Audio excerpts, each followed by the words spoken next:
As the newly named Islamic State, formerly ISIS, continues its occupation in Syria and Iraq, more troubling news has been reported. The Iraqi government says insurgents have taken nuclear materials from a university in the northern part of the country. The seizure happened last month as Islamist insurgents moved through northern Iraq toward Baghdad.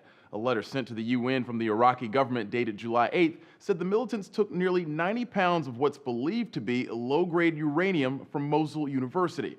They were being used for research, but Iraq's UN ambassador warning they could be used to build weapons of mass destruction and could be smuggled out of Iraq through that porous border to the west. Several reporters say Iraq's UN ambassador is most likely using the letter to drum up international support to fend off attacks from Islamist militants, but UN and U.S. officials have downplayed the threat of those militants actually developing WMDs with the seized materials. A spokesperson for the UN's International Atomic Energy Agency said in a statement the low-grade nuclear material would not present a significant safety, security, or nuclear proliferation risk. The militants reportedly got a hold of 88 pounds of low-grade, possibly not enriched and not as radioactive uranium.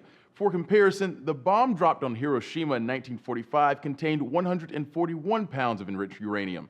An expert told Discovery in 2011 only 55 pounds of highly enriched uranium would be needed to create a nuclear weapon. So the IAEA says the seizure of the nuclear materials isn't a major threat, but added in its statement, any loss of regulatory control over nuclear and other radioactive materials is a cause for concern. It illustrates how much of a risk there can be from ISIS as they continue to fight across whole swathes of this country, north of here, west of here, clearly with their eyes still on Baghdad. This new development comes a day after Iraq confirmed Islamic State militants had taken over a chemical arms complex northwest of Baghdad. The BBC reports there are 2,500 rockets filled with nerve agents, including sarin and mustard gas, at the complex, but UN and U.S. officials say those munitions are degraded and the militants won't be able to make chemical weapons. For Newsy, I'm Christian Bryant.